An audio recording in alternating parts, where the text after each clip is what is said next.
بسم الله الرحمن الرحيم. الحمد لله رب العالمين، والصلاة والسلام على سيدنا رسول الله وعلى آله وصحبه ومن والاه.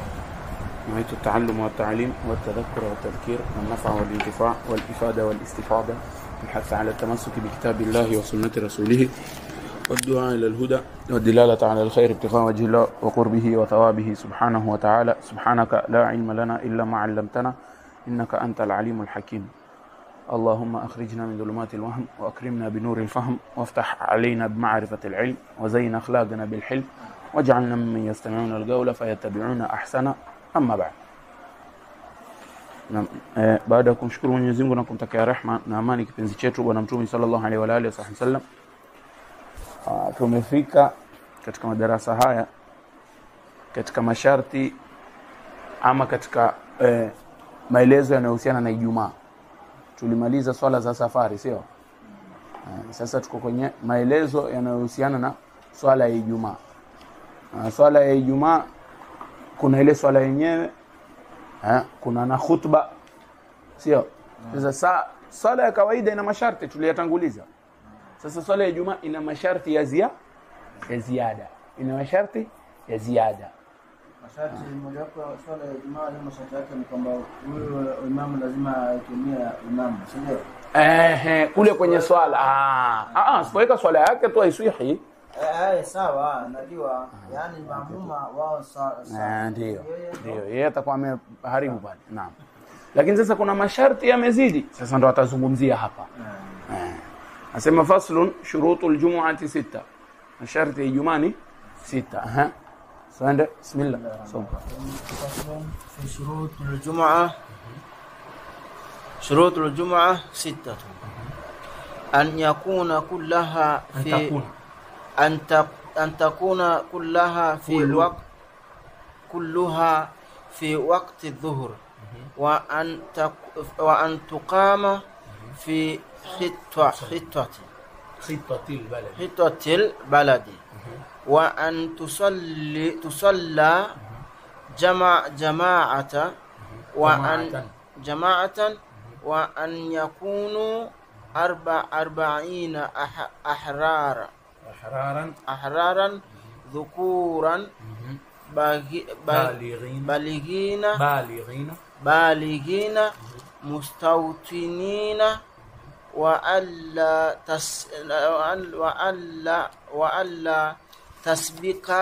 تسبقها ولا تقارنها جمعة في تلك البلد، وأن يتقدمها خطبتان. فصل في أركان الخطبتين. أركان الخطبتين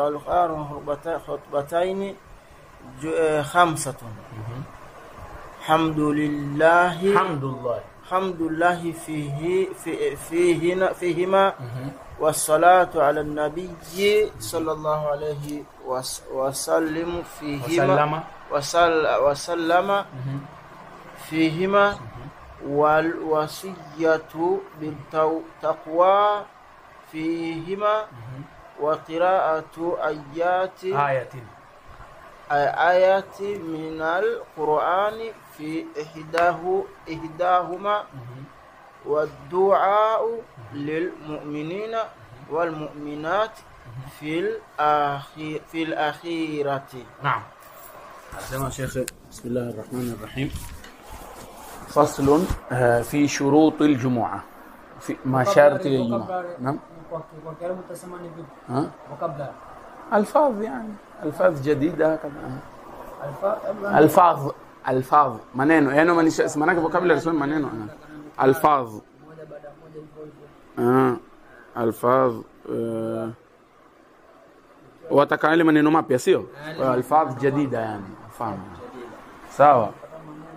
Asema shekhe, faslun fi shurutul jumu'ah. Sasa kabla ya kuingia kwenye kitabu, kama vile kwenye swala tulivyofanya, kabla ya kuingia kwenye masharti ya Ijumaa, kwanza tuangalie hii Ijumaa ni wajibu kwa nani? Ijumaa ni wajibu Haya Sheikh hapa kwenye kitabu hiki hajazungumzia kwa Ijumaa ni wajibu kwa nani, la. Sasa sisi tutagusia tu, jamani, watu gani ni lazima wafanye nini, waswali Ijumaa. Sawa? Ama tunaweza kusema kwa lugha nyingine masharti ya kuwajibika Ijumaa. Ndio tujue si kila mtu lazima aswali Ijumaa. Kuna watu si lazima. Tuko pamoja? Haya. Masharti ya kulazimika kwa Ijumaa haya hajayataja ya Sheikh kwenye kitabu. La kwanza ni Uislamu, al-Islam. Sharti la kwanza la mtu kuwajibika, yani iwe sasa wewe bana lazima uswali Ijumaa, ni Uislamu. Sawa? Kwa hiyo soko Muislamu hana Ijumaa, akija kiswali pale utamwambia wewe, yani sisi hatuwezi kumwambia soko Muislamu lazima uje uswali. Siku ya kiyama Mwenyezi Mungu atamhisabu. Hayo ni mambo mengine, lakini sisi tumaanisha hapa duniani. Je, sisi tutamlazimisha yule aje swali? La. Sawa? Haya. Pili, albulugh. Albulugh. Kufanya nini? Kubalighi. Yaani mtoto mdogo si lazima Ijumaa. Tufahamiane, manake hapa mara nyingi tunachanganya mambo mawili. Bwana Mtume ametuambia muru auladakum bisalati wa hum abna'u 70. Waamrisheni watoto wenu na swala na wao akiwa umri gani? Miaka 7. Haimaanishi kuwa swala ni lazima kwa watoto, ni lazima kwa mzazi awaamrishe watoto waswali. Lakini sio kuwa swala ni lazima kwa mtoto. Maana yake ni nini? Mtoto asiposwali hapati dhambi. Tuelewe mambo mawili tofauti. Tumwambia mzazi lazima umwamrishe mtoto wako aswali. Na akifika miaka 10 akiacha swala unafanya nini? Unamchapa azoee. Je, swala ni lazima kwa mtoto? La, swala si lazima kwa mtoto. Sasa mbona tumeamrishwa? Wewe umeamrishwa, ni lazima kwako wewe umwamrishe. Mambo mawili tofauti. Ili mtoto akifika miaka 15 amzoee. Tumeelewa? Sasa hapa pia kwa Ijumaa ni hivyo hivyo, tutamwambia angalia, yule mtoto lazima lazimishwe aende kaswali. Lakini lau atawacha atapata dhambi? La, apate dhambi. Hajabalighi. Sawa? Sharti ya pili ni kubalighi. Sharti ya tatu ni akili. Sharti ya tatu ni mtu awe na akili. Albaligh alaqil. Kwa yule ambaye hana akili si lazima Ijumaa, sio mambo si lazima hata swali. Ataswali vipi yani? Ataswali vipi ambaye hana akili? Kisha ya tano ni al-uhuru. Uhuru. Alhamdulillah siku hizi kila mtu ni huru. Yani simwajua kitambo kulikuwa na utumwa. Kitambo kulikuwa na utumwa. Basi angalia namna ambavyo sheria subhanallah. Yani sheria Mwenyezi Mungu Jalla Jalalu imerahisisha mambo kwa wanadamu kwa namna nyingine ya kushangaza sana. Basi mtu akiwa mtumwa si lazima aswali Ijumaa. Keti nyumbani. Maana wewe ni mtumwa.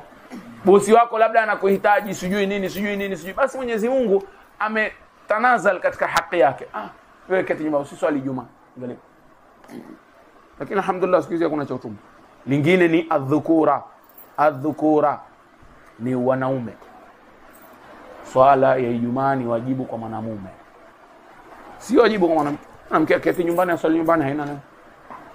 Sawa? Kwa mwanamke ni sunna. Ni lazima. Adhukura kwa mwanamume. Adhukura yani wanaume. Sharti nyingine ya kuwajibika kwa Ijumaa ni nini? Ni uume ama wanaume. Sawa? Kwa hivyo kwa mwanamke Ijumaa si nini? Si lazima. Tamam? Wasihatu, na mtu awe ana siha yake, ana afya. Mtu awe na nini? Ana afya yake. Sawa? Mtu ambaye hana afya Ijumaa kwake si nini? Si lazima. Ala fikra, mwanamke tukisema Ijumaa si lazima, si ati ile siku ndo ataketi bila kuswali lazima aswali adhuhuri bwana. Lazima aswali adhuhuri. Tuelewane hapa. Mwanamke ataswali adhuhuri.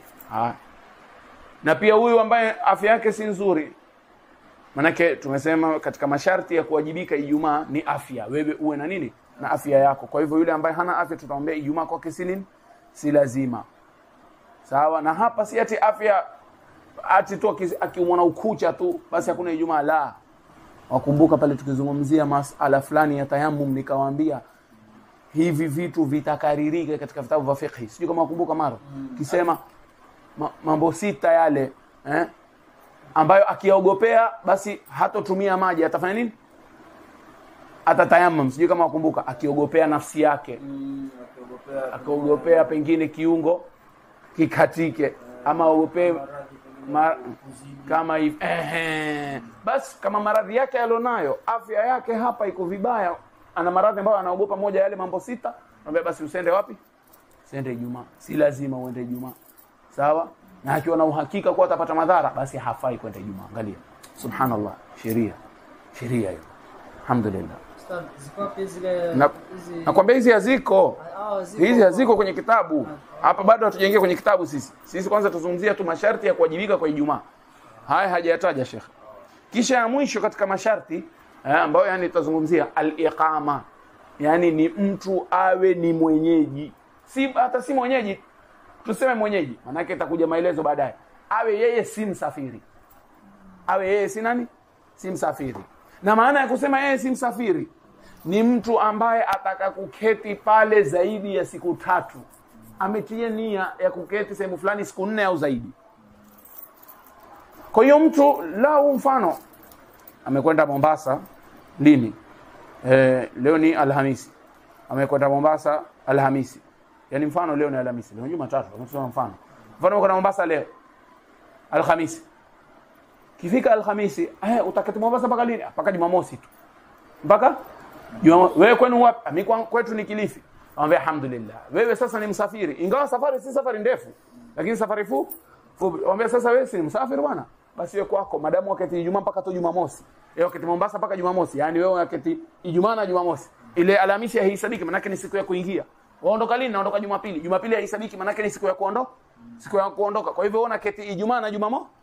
Basi wewe kwako Ijumaa si lazima swala ya Ijumaa, nenda swala ya dhuhuri uende zako nyumbani. Au swala ya dhuhuri au swala, kwa sababu Mombasa si kwao. Kwa sababu Mombasa yeye ni msafiri pale. Tumeelewa? Lakini la, manake sisi mtu ambaye anaketi sehemu moja kwa siku 10, amekuja ataketi sehemu moja siku 10, utamwita wewe ni mkazi wa pale? Ni mwenyeji wa pale? Sisi tutasema ni msafiri, lakini tukwambia kisheria yeye ni mkazi wa pale. Kisheria yeye si msafiri.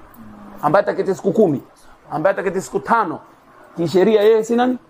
Si msafiri. Yeye tutamuita kama mwenyeji pale. Kwa hiyo leo mtu ataondoka, mfano tumepiga ameondoka Alhamisi, ataketi tu siku 2 Mombasa, sio? Ijumaa kwake si lazima. Mtu mwingine ametoka Jumatatu. Mashaallah. Taketi mpaka lini bwana? Taketi mpaka Jumapili. Nitaondoka Jumapili mimi. Naenda Mombasa na kazi, nitaondoka Jumapili. Marhaba, kuna neno. Jumatatu haihesabii ni siku ya kuingia, na Jumapili ni siku ya kutoka, haihesabii. Haya, ameketi Jumanne, Jumatano, Alhamisi, Ijumaa. Hizo tayari siku 4. Na Jumamosi, hizo siku ngapi? 5. Mtu kama utaombea wewe Ijumaa kwako ni lazima. Lakini mimi ni msafiri. Wewe ni msafiri Kiswahili. Kisheria wewe si nani? Si msafiri. Tumeelewana? Wazi? Kwa hivyo mtu ambaye yani mtu mwenye kukaa sehemu fulani, yani mkazi wa sehemu fulani pia kwake, ama hii ndio sharti ya nini? Ya kulazimu Ijumaa. Kuna masharti ya kusihi ndio yatakuja, ndio ametaja shekhe. Kuna masharti ya kuwa Ijumaa ni wajibu. Yani mpaka tuingie katika masharti ya kusihi, mpaka kwanza tujue kwanza kama ni lazima kwangu. Ushaelewa? Ndio sasa kuelewa. Wazi. Asema yani tuyakariri ya masharti ya kuwajibika haraka. Ya kwanza ni Uislamu, ya pili ni kubalighi, ya tatu ni kuwa na akili, ya 4 ni kuwa na uhuru, ya 5 ni kuwa wewe ni mwanamume, na ya 6 ni uwe wewe una afya yako sawa sawa, na ya 7 uwe wewe ni mwenyeji katika sehemu ile sehemu, ama tuseme ni mkazi. Mbona mimi nimepata 6 hapa? Haya. Mwenye afya. Kwanza Uislamu. Ukuandika. Kwanza Uislamu. Uislamu. Kubalighi. Mwenye akili. Uhuru. Wanaume. Afya. Mkazi.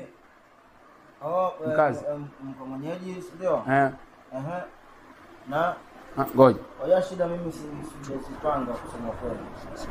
Uislamu. Umeandika? Kubalighi. Umeandika. 2 hizo. Mwenye akili? 3 hiyo. Kuwa na uhuru? 4 hiyo. Nimeandika kwa uhuru. Wanaume? 5 hiyo. Afya? Nimeandika 6 hiyo. Mkazi 7. Hizo labda namba ndio umekosea. Umeandika 1 2 2. Naye. Haya, alhamdulillah. Sasa tuingie kwenye masharti aliyotaja Sheikh sasa, yani masharti ya kuswihi nini? Ijumaa. Sawa? Asema Sheikh, shurutul jumu'ati 6, masharti ya Ijumaa ni masharti 6, yani masharti ya kuswihi Ijumaa ni 6. asema antakuna kulluha fi waqti dhuhri, iwe ile Ijumaa yote ni wakati wa nini? Wa dhuhuri. Swala yote uiswali wakati wa dhuhuri.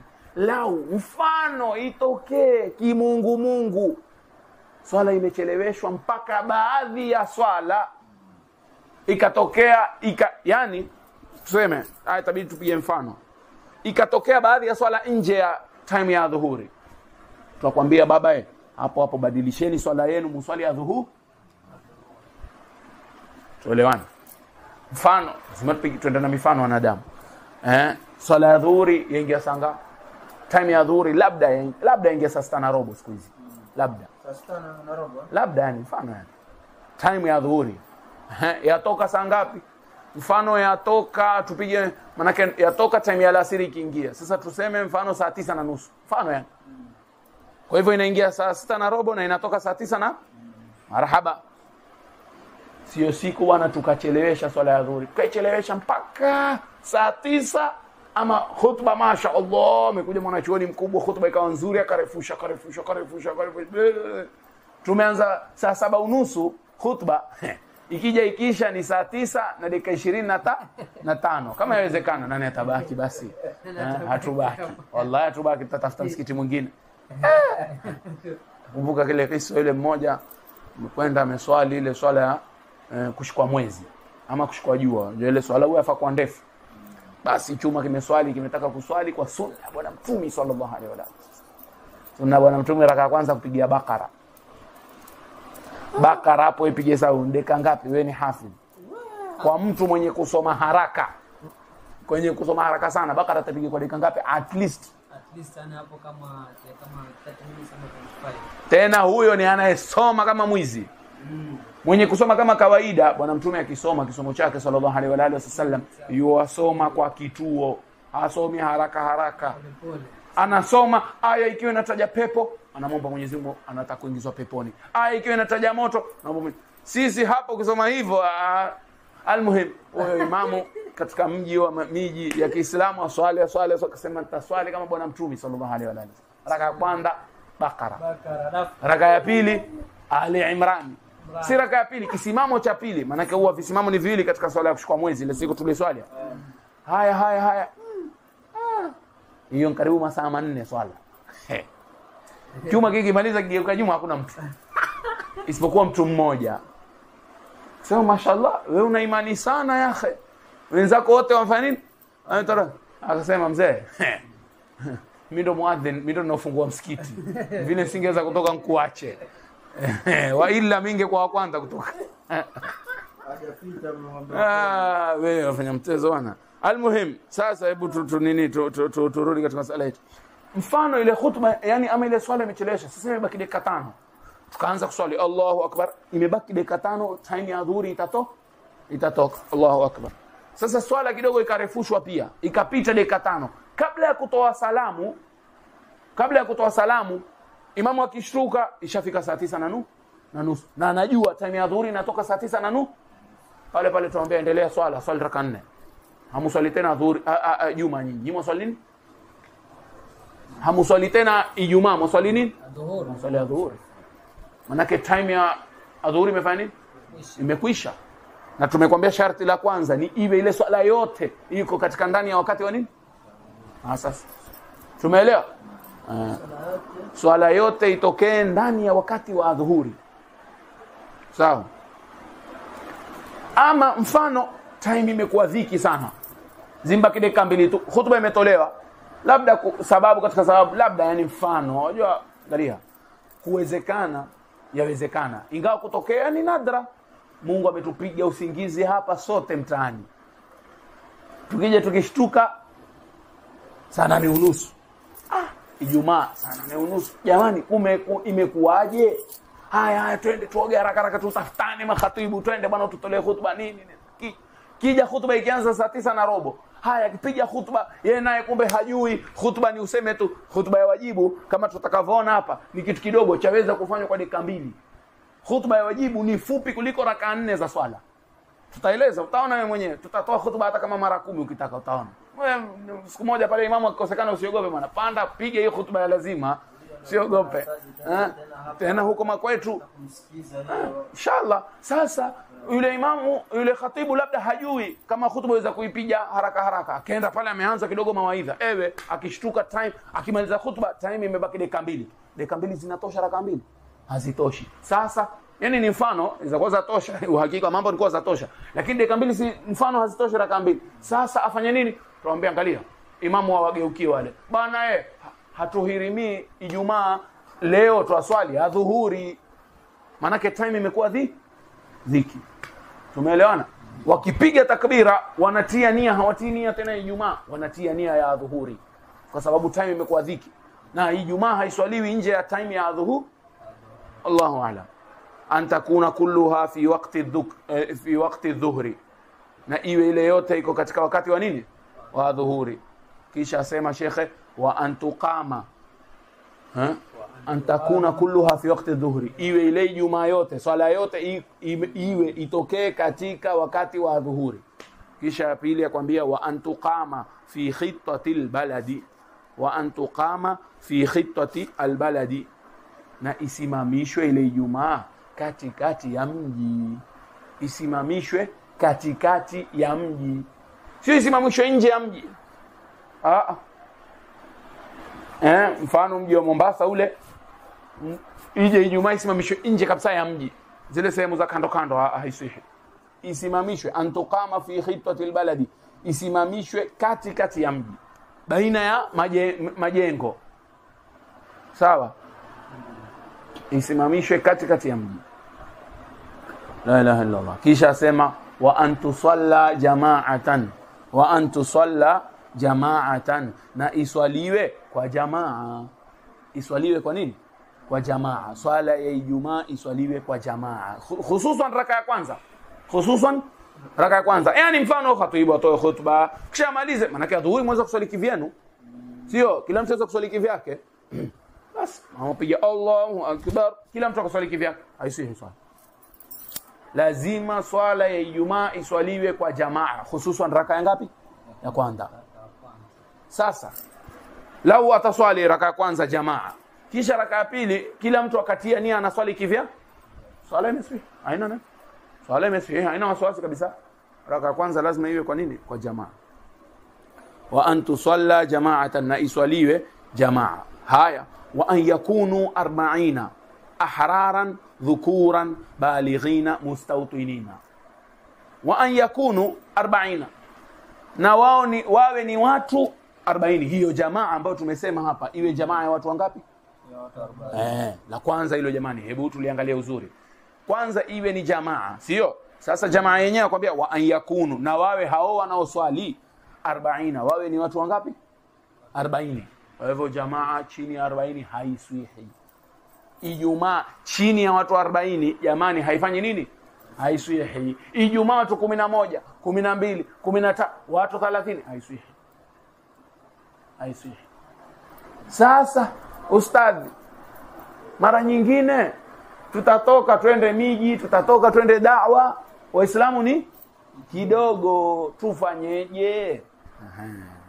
Nyinyi watu wa da'wa sasa lazima tutaje mambo kama haya. Asli jamani, tusende tukaharibu hutuba za watu, tusende tukaharibu swala za watu, Ijumaa za la. Wewe nenda, kuna akwali, kuna baadhi ya akwali zinasema hata watu watatu wanaweza kuswali nini? Ijumaa. Kuna akwali wanasema 12. Sasa tufanyeje? Nenda swali, lakini wewe wajua katika madhehebu yako ile haijaswi. Sasa ufanyeje? Uswali nao wale. Kama wewe ndio utapewa utoe hutuba, maana labda wewe ndio shekhe ama toe hutuba, uswali nao, haina neno. Lakini alafu ulipe adhuhuri. Bas nenda swali kivyako, lipa adhuhuri. Usije ukaambia watu bana, nyinyi hamuna Ijumaa. Utawavunja watu moyo yake. Na kuna akwali, basi waache watu waswali kisha ufanye nini? Ulipe. Tumeelewana? Ulipe peke yako. Ulipe peke yako. Na kila unayeweza kumwambia alipe, na unajua hatoathirika, mwambie alipe, ni bora. Ni bora ile ibada iswihi kwa wanazuoni wote. Sasa Ijumaa ya watu 12 haiswihi kwa madhehebu yetu. Inaswihi kwa baadhi ya madhehebu. Inaswihi takriban kwa Imam Malik. Haiswihi kwetu. Wewe bora ibada yako iswihi kwa wanazuoni wote ama iswihi tu kwa mmoja? Kwa wanazuoni wote. Kwa hivyo tutamwambia yule bwana, angalia hapa kwenu kijiji chenu waislamu ni kidogo, hawafiki 40. Ama wale wanaokuja Ijumaa hawafiki 40. Basi nyinyi hamuna Ijumaa, ilikuwa mfaa kuswalia dhuhuri. Utakwenda utawafanya watu wasiswali Ijumaa kamwe. Hebu swalini ya Ijumaa. Mtazaa watoto inshallah mtafika 40 mtafanya? Mtaswali. Kwa hiyo endeleeni kuswali, msiwache kabisa. Lakini baadaye kama mwaweza fanya nini? Lipeni, ni aula. Sawa? Ama wewe mwenyewe jikazanie, lazima ulipe. Sawa? Kwa hivyo sharti ya kwanza yakunu 40, wewe ni watu 40. Ahraran, jamani, hawa 40. Hao 40 wawe ni watu huru. Sasa jamani tueleweni kitu. Kwanza tutataka 40 na hao 40 wana sifa zake. Hao watu 40 wana sifa fulani. Hizo sifa ndio hizi tutakazozitaja hapa. Ikipungua sifa moja, ujue Ijumaa isihi. Hao 40 kwanza wewe ni watu huru. Ni watu huru. Kwa hiyo lau tukaenda sehemu tukapata watu 30 huru, kisha 10 si nini? Si huru. Wamefika 40 ama hawajafika? Swala isihi.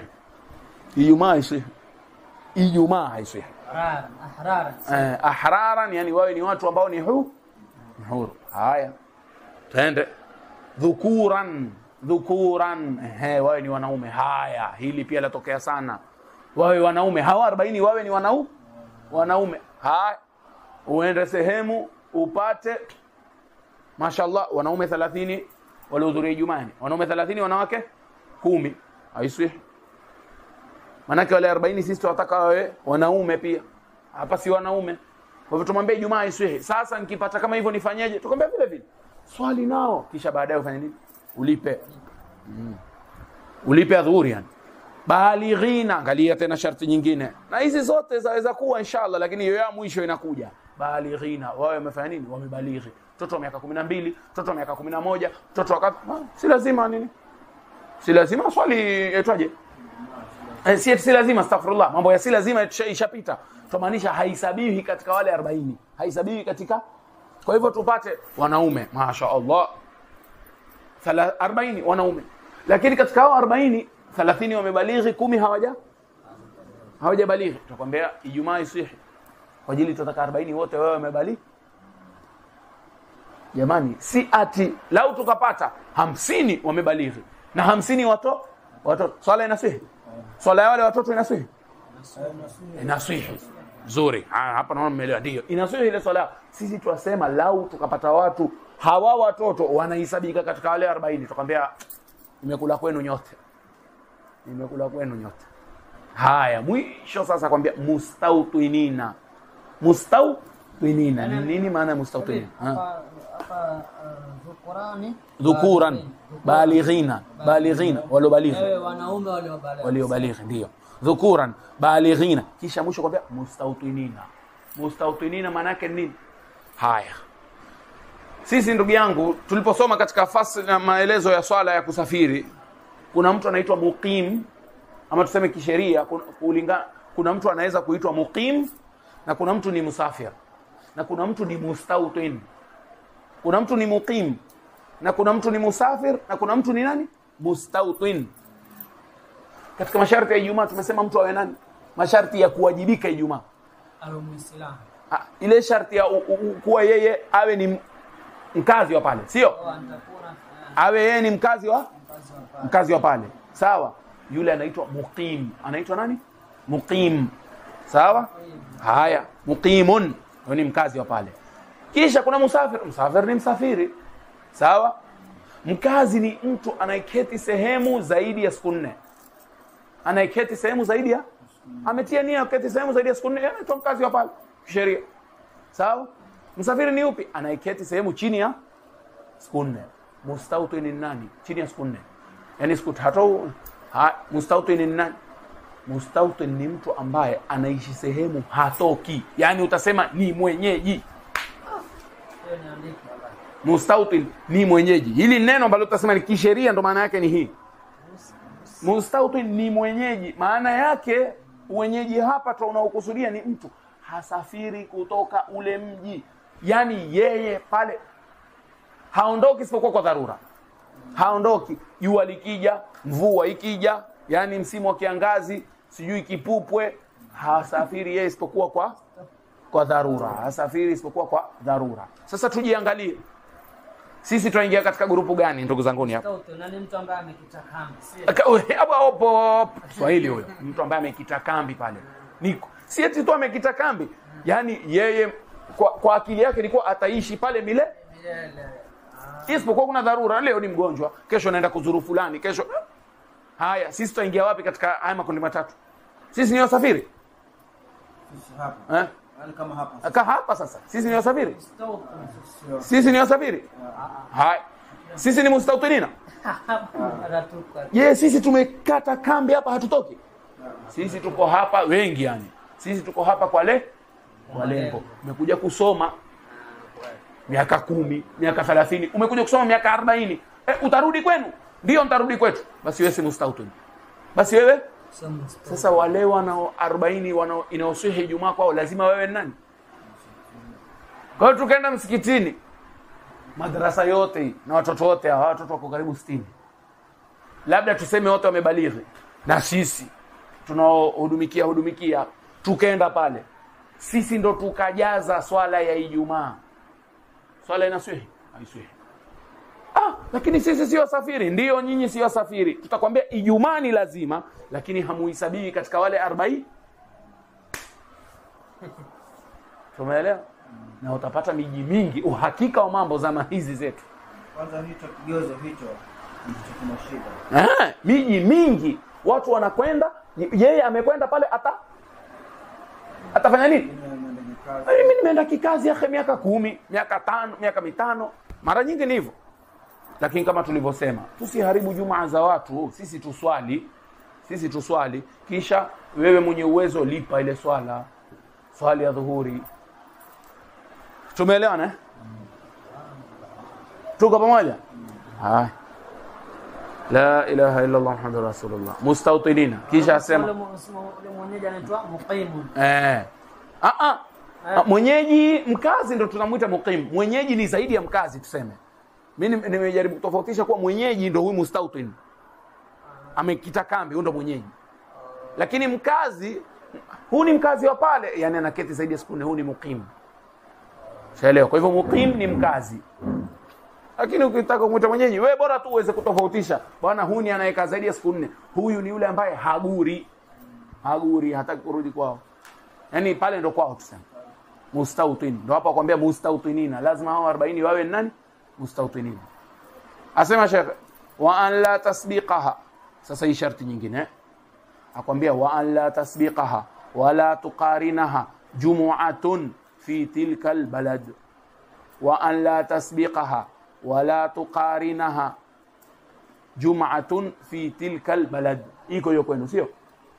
Wa an la tasbiqaha, na isiitangulie. Wa an la tasbiqaha, na isiitangulie. Wala tuqarinaha, wala isiwe pamoja nayo, isiungane nayo. Jumu'atun, Ijumaa nyingine. Sisi tutazungumzia swala ya Ijumaa.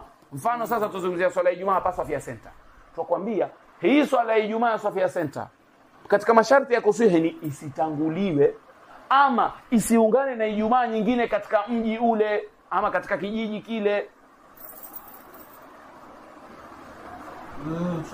Ile Ijumaa ambayo nyinyi mwataka kuswali isitanguliwe na Ijumaa nyingine. Yaani isitanguliwe kivipi yani? Kusiswaliwe Ijumaa nyingine pale pale mjini. Yani kama ni msikiti kwa mingi, ni msikiti mmoja tu ndio iswaliwe Ijumaa. Na ndio maana karibu kila mji, si karibu, nafikiri kila mji ukenda utasikia huu ndio msikiti wa Ijumaa. Kwa nini waitwa msikiti wa Ijumaa? Hamjui kwa nini? Waitwa msikiti wa Ijumaa maana kitambo ilikuwa ndio msikiti unaoswaliwa Ijumaa peke yake. Ukisikia Jamia, kwa nini msikiti inaitwa Jamia? Jamia. Jamia kwa Kiswahili Jamia sio Kiarabu, ni Jamia. Ni Jamia, yani ni msikiti ule unaoswaliwa Ijumaa. Jamia ni msikiti unaoswaliwa nini? Watu hatujui vile sasa siku hizi kila msikiti unaswali nini. Lakini asli ni kuwa msikiti mmoja tu katika kijiji ama mji tuseme, si kijiji, katika mji. Mombasa, tamam. Mombasa kitambo kuswali nafikiri kama sijakosea msikiti wa Kilifi pale. Mombasa. Msikiti wa Kilifi ule ulikuwa kuswaliwa Ijumaa. Konzi msikiti wa juzi. Yaani tukimaanisha kitarikhi. Haya, kuna msikiti mwingine huko Sakina kwa kuswaliwa Ijumaa. Ile ni msikiti ya Ijumaa ile. Maana kule ni upande wale watu wa Old Town wote wakaenda kule Kilifi.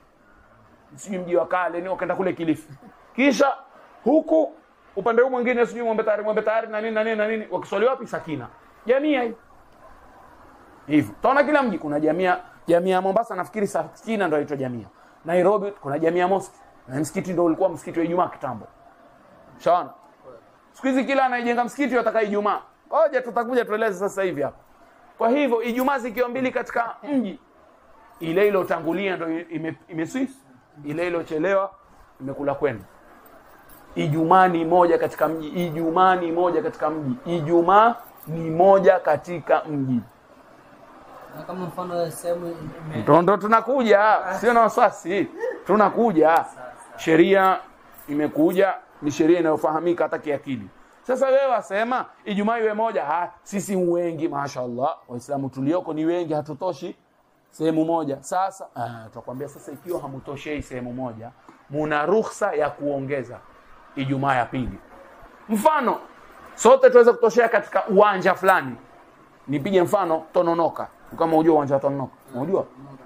Tutatoshea hapa mfano, yani ni mfano. Labda Waislamu wote wa Mombasa watoshea Tononoka. Tuambie haya, kutaneni Tononoka mswali Ijumaa wapi? Tononoka. Hakuna kuswali kwenye hiyo misikiti yenu ambayo hamutoshei. Swalini pale Tononoka ili Ijumaa iwe ngapi? moja pekee. Bwana Tononoka haitutoshi, na kweli Tononoka haitutoshi Waislamu wa Mombasa. Kama chungu ama mtanga wa baharini. Sasa haina neno. Swalini Tononoka. Kisha ongezeni sehemu nyingine, mswali pia katika hiyo sehemu nyingine. Kwa kadri ya nini? Kwa kadri ya haja, si kadri ya uwezo, kwa kadri ya haja peke yake. Yani mfano yani. Waislamu Mombasa wako milioni. Mfano yani hata sijui. Waislamu Mombasa wako milioni. Milioni, tunahitaji sehemu ngapi kuswali? Bwana tunahitaji sehemu 10. Sehemu 10, yani kila sehemu inatosha laki. Mfano yani sio. Kila sehemu inatosha laki. Marhaba. Tuambia mtaswali sehemu 10 peke yake, msizidishe. Mkiswali 11 ile ya 11 haisihi. Tumeelewa? Haya, sisi tujiulize. Kuna misikiti Ijumaa, unaona ambapo mimi nimepiga mfano gani?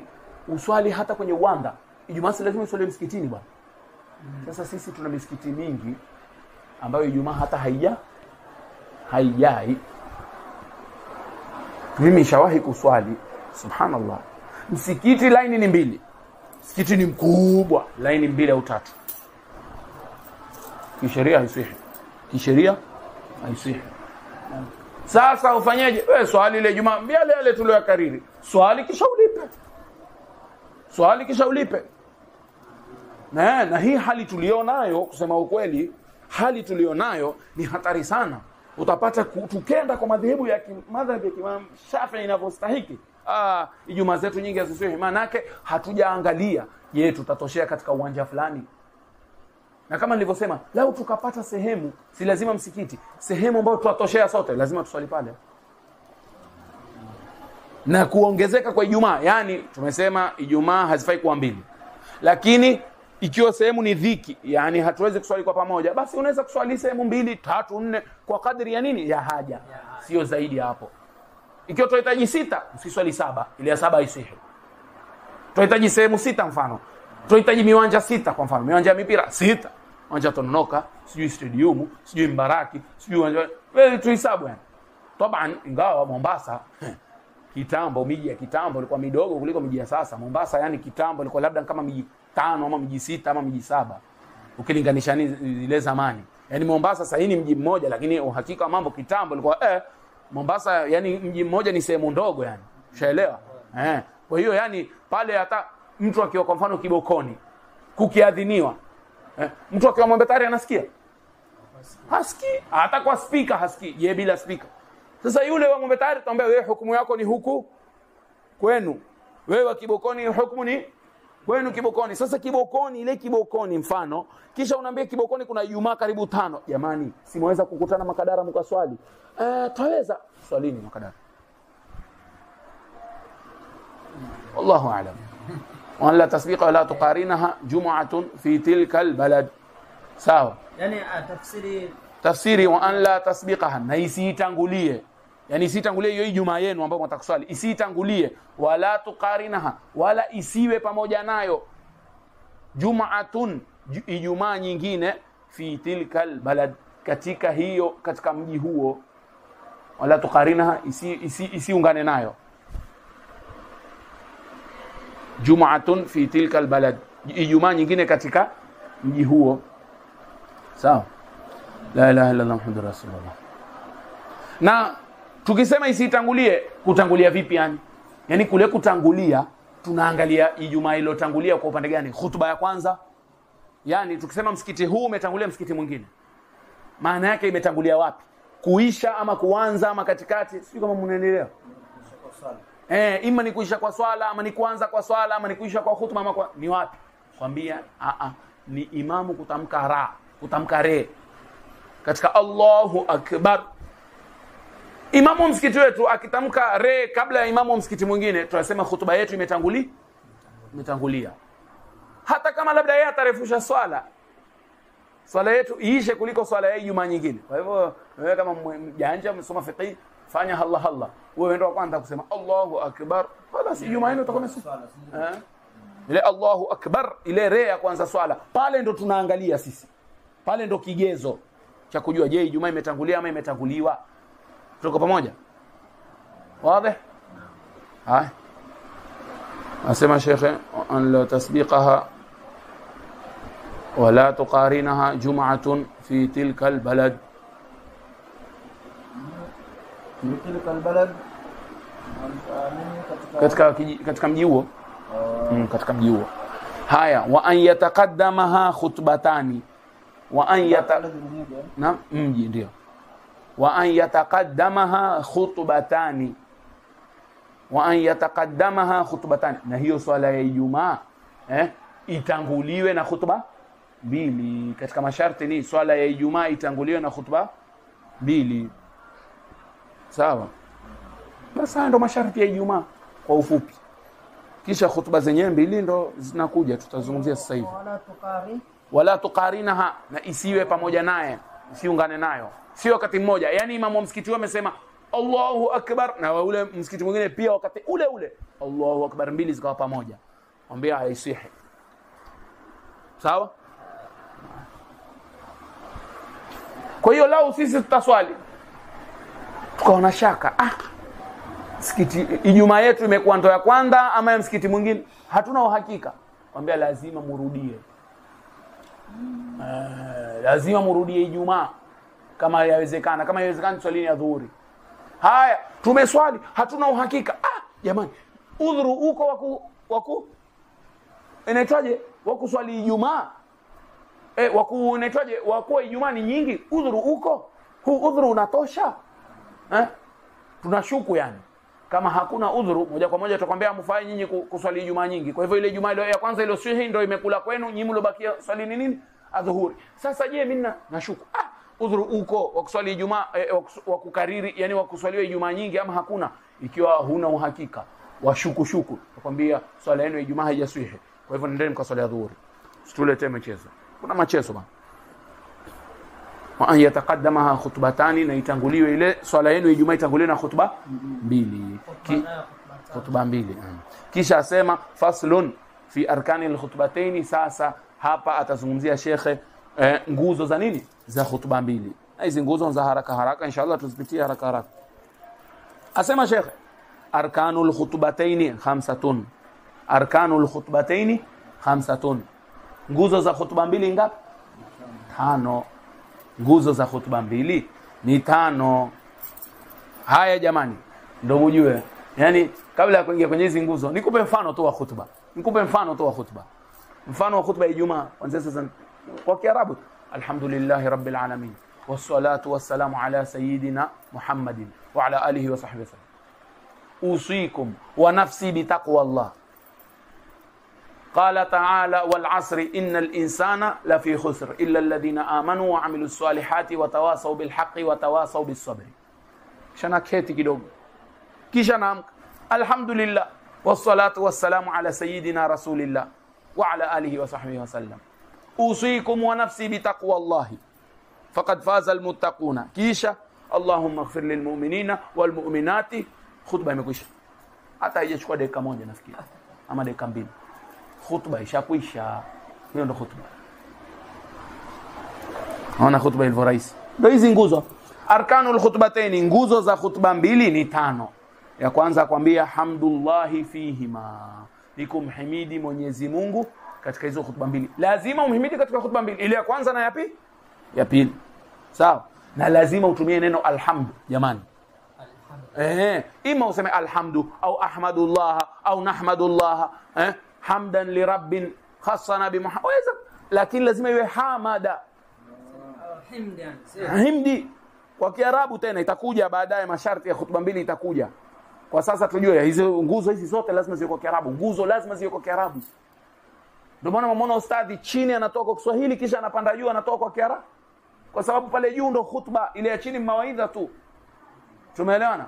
Kwa hivyo lao mtu atakuja aseme ashkurullah, ashkuru lillah, haiswi.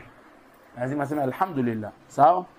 Alhamdulillah. Na pia lao aje aseme ati alhamdulillahirrahman, haiswi. Lazima Allah. Lazima aseme alhamdulillah, nahmadullah. Asa nahmadur rahman, haiswi. Innal hamda lillah, haiswi. Innal hamda lirrahman, haiswi. Tuko pamoja? Haya. Na kusema innal hamdalillah. Ni sahihi. Haya. Nguzo ya kwanza, nguzo ya pili akwambia wassalatu ala nabii sallallahu alayhi wasallam fihima. Na hiyo nguzo ya himdi iko katika khutba zote mbili. Nguzo ya pili akwambia wassalatu ala nabii sallallahu alayhi wa alihi wasallam fihima, na kumswalia bwana mtume sallallahu alayhi wa alihi wasallam katika khutba zote mbili.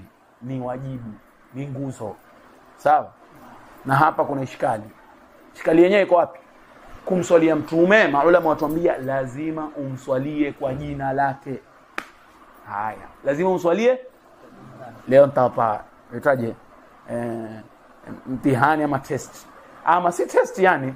Sisi tuangalie Ijumaa ijayo itakuwaje pale msikitini. Maana hata wanafunzi kuna siku nilipowasomesha mlango huu nikamwambia haya, Ijumaa ijayo nikija Jumamosi nitawauliza mulionaje. Maana mara nyingine huwa kuna kitu kidogo, mara nyingine makosa yatokea. Lazima umswalie mtume kwa jina, yani si kwa dhamiri. Si nini? Si kwa dhamiri. Vipi yani? Nini maana yake? Mimi hapa leo nikamtaja mtume, nyinyi mtasema nini? Sema kwa sauti. Allahumma salli wa sallim ala. Nyinyi mtasema Allahumma salli alayhi. Ile alayhi ni ala Muhammad, sio? Lakini Kiarabu ile alayhi ile inaitwa dhamiri. Yani kama rehma na amani zimfikie nani? Yeye. Haiswihi kumswalia mtume hivyo katika hii nguzo. Sisi wenyewe tukimswalia ndio inaswihi, haina neno. Katika nguzo ya Ijumaa huwezi kusema ati Mungu amswalie yeye. Wafaa kusema Mungu amswalie nani? Ima mtume, umtaje jina lake Muhammad ama Ahmad, ama itaje sallallahu alayhi wasallam, labda utaje rasul, nabii, haina neno. Utaje sifa zake zozote, haina neno. Kwa hivyo katika kumswalia lazima umswalie hivi, wassalatu wassalamu ala nabiyil karim. Ndio maana uko na mwana atoje Sheikh Arafat mtaja mtume kabisa. Ila au kuna watu wengine na ndio yatokea sana, ni katika mambo ambayo yanishtua mimi, kwa nini yatokea hivi? Amswalia mtume hivi ama ataanza khutba hivi, maana yake inapotokea sana alhamdulillah rabbil alamin, atamsifu Mwenyezi Mungu, kisha baada ya himdi atasema nini? Haendi kwenye wassalatu ala nabii, atanza wa ashhadu, sio? Ama innal hamdalillah nahmaduhu wa nasta'inuhu wa nastaghfiruhu wa na'udhu billahi min shururi anfusina wa min sayyiati a'malina, ashhadu an la ilaha illa Allah wa ashhadu anna sayyidana Muhammadan abduhu wa rasuluhu. Kisha utaona sallallahu alayhi, aiswihi. Haifanyi nini? Lazima sallallahu ala Muhammad ama sallallahu ala nabi ama sallallahu ala almuhim ala rasul. Muhimu jina lake lolote katika majina yake, sifa yake yote katika sifa zake itajwe. Sasa ndio kaambia huu ni mtihani, twende tukaangalie. Mara nyingine Ijumaa chaona hapa imetokea, lakini sasa ndio kama nilivyowaambia, tushazoea haya mambo yanatokea sana. Mpaka sisi mashaikh zetu wametuambia sasa, angalia, badala ya kuharibu hutuba za watu, si ziko akwali ndogo ndogo, basi wewe baadaye nenda kalipe kulingana na madhehebu yako. Basi shazoea. Sisi mara moja tuliuliza moja wa mashaikh zetu, akanambia angalia, sisi tunajua madhehebu ya Abi Hanifa. Lau imamu atasimama pale juu ya mimbari, madhehebu ya Imam Abi Hanifa, lau imamu atasimama juu ya mimbari aseme subhanallah walhamdulillah wala ilaha illa Allah wallahu akbar, khutba imefanya nini? Imesihi. Maana Mwenyezi Mungu katika Qur'ani anakuambiaje? Fas'au ila dhikrillah, ile ni dhikri. Kwa hiyo madhehebu ya Imam Abi Hanifa khutba imefanya nini? Imeswihi. Kwa hiyo akaja khatibu wenu pale akakosea kwa madhehebu yenu ya Shafi, haina neno bwana, usije ukaudhi watu, usije ukaleta vita, swali nao sawa, lakini lipa kulingana na madhehebu yenu. Basi ndio tukazoea. Sasa tufanyaje? Lipa ni swali ya dhuhuri baadaye, na si jambo kubwa. Ingekuwa ni biashara tutaka faida tungelipa bila kuuliza, bila ishkali, lakini madamu ni swala raka 4 tuziona kama jabali. Astaghfirullah alazim. Almuhim wassalatu ala nabii sallallahu alaihi wa sallama fihima. Lakini ni muhimu kwa mwanafunzi ambaye anajiita ni madhehebu ya Kishafi, mambo kama haya asifanye machezo nayo bwana. Vipi sisi huku kwetu tudai madhehebu ya Kishafi, madhehebu ya Shafi, tena hupigana vita, tunataka watu lazima watu wa huku wao ni madhehebu ya Shafi. Ndio, marhaba, sawa, sisi madhehebu ya Shafi, lakini mambo kama haya ambayo kwenye kitabu cha kwanza ama cha pili yanasomeshwa tunashindwa kufanya nini? Kutabikisha ni jambo la kusikitisha. Kwa hakika. Ustad, tafsiri hapa hii na nini? Hamdulillah fihima, ni kumhimidi Mwenyezi Mungu katika hutuba hizo mbili. Kisha nguzo ya tatu, walwasiyatu bitaqwa fihima. Walwasiyatu bitaqwa fihima, na kuhusia kumcha Mungu katika hizo hutuba mbili pia. Ile alwasiya, ndio maana mimi nilipotoa mfano katika hutuba zote mimi nilisema usikum bitaqwa Allah, sio uhusia nafsi bitaqwa. Kwa hiyo yule khatibu atahusiana takwa, na kuhusia takwa si lazima utumie neno usikum nafsi bitaqwa. Wewe waweza kutoa tu, shikamaneni na swala bwana, alaikum bisalati, shikamaneni na swala. Wewe ukiambiwa shikamaneni na swala, ile ni katika kuhusia kwa takwa ama si katika kuhusia kwa takwa?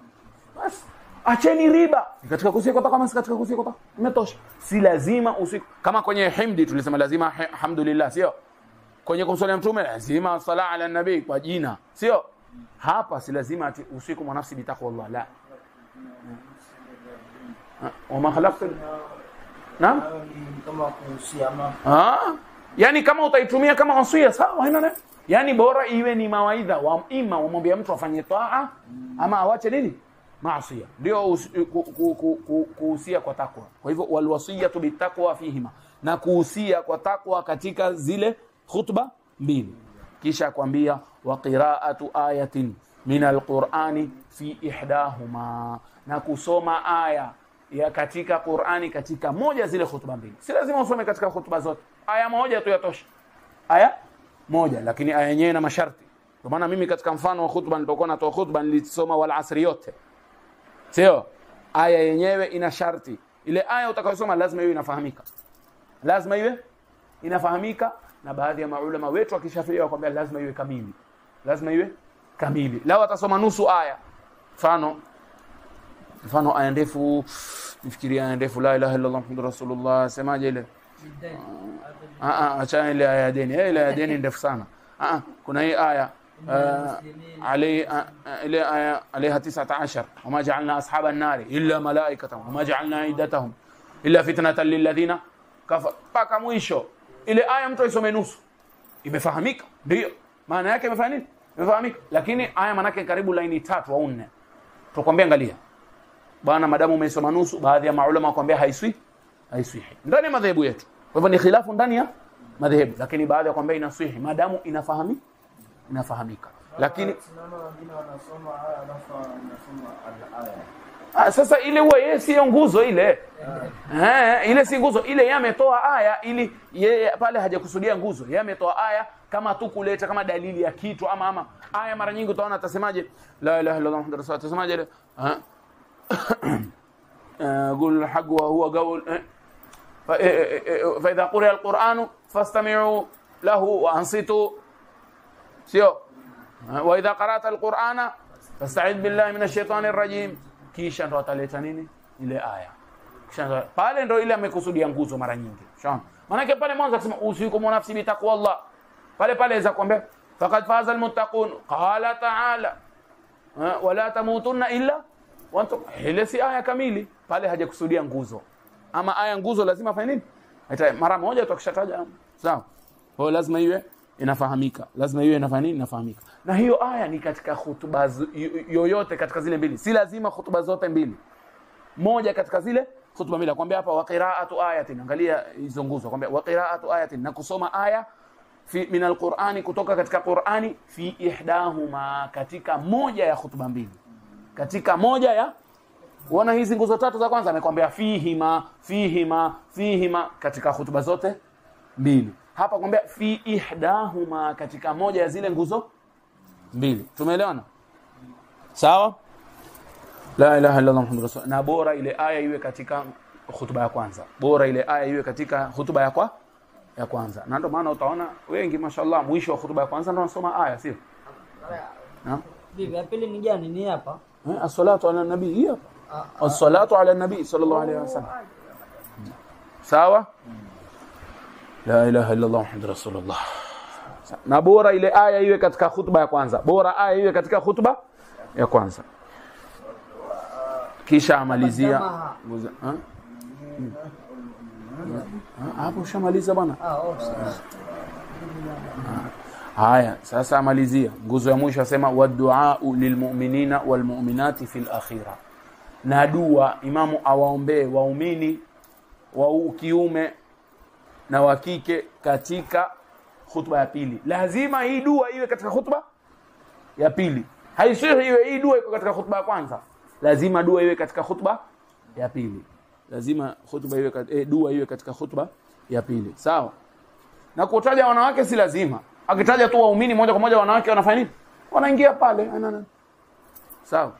Akitaja wanaume tu imetosha. Allahumma ighfir lilmu'minina, Allahumma ighfir lilmuslimina, inatosha. Lakini ni sunna wataje na wanawake, Allahumma ighfir lilmu'minina walmu'minat walmuslimina walmuslimat. Sawa? Na haitoshi lau ataombea watu ambao hawajahudhuria Ijumaa. Haitoshi lau ataombea watu ambao hawajahudhuria Ijumaa. Yani aseme hivi, mfano yani izama tulizoko maskini Palestina wanapigwa vita. Aseme Allahumma ansur ahla Filistin, Allahumma ansur ahla Filistin, Allahumma ansur ahla Filistin birahmatika ya arhamar rahimin, aqimi as-salah. Haisihi. Haifanyi nini? Haisihi. Manake wewe hujaombea wale waumini waliohudhuria nini? Ijumaa. Lazima wale waliohudhuria pia wafanye nini? Waingie katika dua. Sasa imma utaombea hao walioko peke yake, ama uombea hawa na wengine. Haina neno. Ukiombea hawa na wengine ndio uzuri zaidi, sio? Allahumma ighfir lil hadirina, Allahumma ighfir lis sami'ina. Mwenyezi Mungu wasamee wale waliohudhuria, wasamee wale ambao wanasikiza, wasamee waislamu wote, al ahya wal hai wal amwat, na wale waliofariki. Marhaba, haina neno. Ile ni sunna. Ile ni sunna. Sawa? Hai. Ni sunna pia mtu akiwa ataomba dua, aombee dua viongozi wa Waislamu. Viongozi wa Waislamu. Yani si ati awaombee waendelee kufanya dhulma kama wao ni wadhalimu. La. Aombee Mungu aongoze. Aombee Mungu afanye wate dhulma kama wanafanya dhulma, na kama ni wema Mwenyezi Mungu awape umri mrefu aendelee kuhudumikia umma. Sisi tuko katika zama kila mtu adhani kuwa kinyume na kiongozi, basi wewe ndo ati shekhe wako sawa sawa. Wewe ikiwa waponda viongozi wewe ndo shekhe? La. Kama kiongozi amekosea ndio atanabahishwe wa hakadha mpaka mwisho. Si ati hatwe tu, lazima atanabahishwe. Marhaba. Yule mwenye uwezo atafanya nini? Atanabahisha. Marhaba. Ama wale ambao wanaweza, wanazuoni. Marhaba. Lakini wakati wa kuomba dua utaona watu wengine wadhani kuomba dhidi ya yule kiongozi. Jamani, yule kiongozi ni Muislamu. Wewe ukitaka mambo yasuluhike, inna Allah la yughayyiru biqaumin hata yughayyiru ma bi anfusihim. Sisi tukitaka hao viongozi wabadilishe, lazima sisi tujibadilishe sisi. Na sisi tutamani viongozi wawe wema. Waombe Mungu awatengeze. Sio kiongozi ni dhalim, muombe Mwenyezi Mungu, ya Rabbi refusha umri wake. Refusha umri wake na mtu yadhulumu Waislamu. Mtakuwa naye siku ya kiyama. Ngoja tu huko. La, muombe Mwenyezi Mungu ambadilishe. Ya Rabbi waongoze viongozi wetu, wape hidayah, wajalie wao ni watu wema, wajalie wao ni wenye kuhudumikia umma. Marhaba. Pia uombee majeshi ya Kiislamu. Ndio ni sunna. Wansur juyushal muslimina, sio? Allahumma a'izzal islama wal muslimin wa adhill ash-shirka wal mushrikin. Wansur juyushal muslimin. Na unusuru majeshi ya nini? Zile zote ni sunna. Sawa inshallah. Zile zote ni sunna. Zile zote nini? Ni sunna. Kisha baadaye sasa inshallah katika darasa kesho, Mungu akitupa uhai na uzima, Sheikh atazungumza masharti ya khutba mbili. Masharti ya khutba mbili. Na utaona kama tulivyosema, tutapitia haraka nitatoa tena mfano, maana mbaki dakika 2-3 hivi. Wacha khutba ama nyinyi wenyewe ndeni mkete mujitolee mfano. Mimi sitoi tena mfano, nishatoa. khutba fupi dakika 2 tu lao atakosekana imamu. Naam.